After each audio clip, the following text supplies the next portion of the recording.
I'm Penny.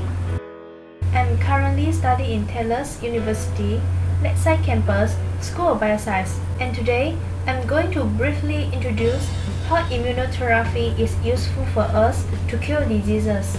First of all, why am I choosing this topic as my presentation? It is because the immunotherapy field is evolving fast and is one of today's most promising approaches to treating cancer.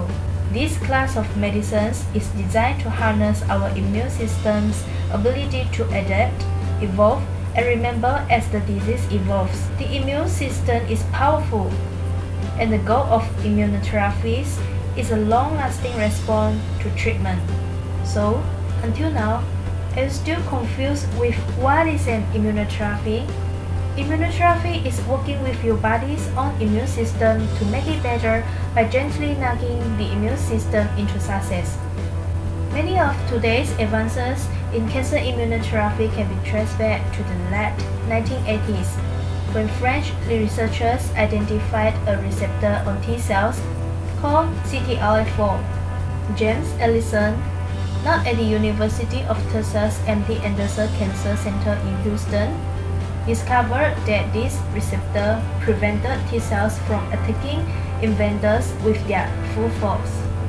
In the mid-1990s, Allison showed that blocking CTLA4 in mice could unleash T cells against tumor cells in the animals, shrinking them dramatically. Then, how does it work? There are three main steps for immunotherapy empower the immune system to fight cancer.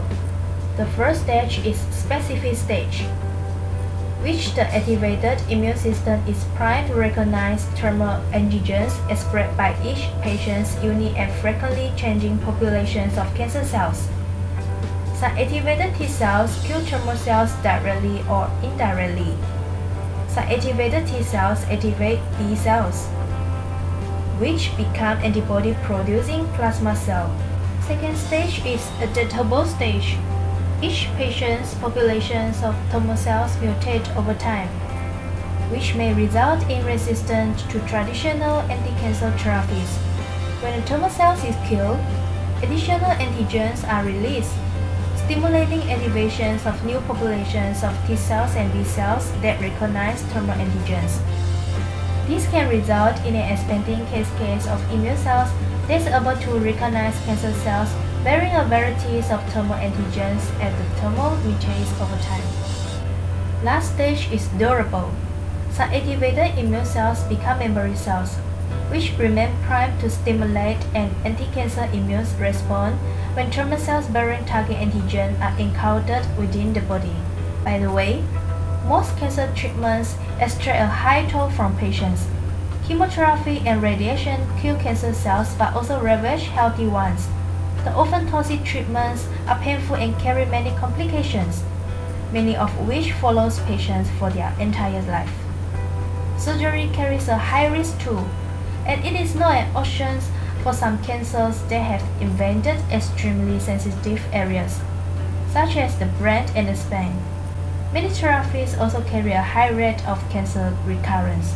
Immunotherapy has the potential to change cancer care for thousands of patients, to make it less toxic and less invasive, with a much higher rate of success than conventional treatments. There are 5 ways to think differently about cancer immunotherapy.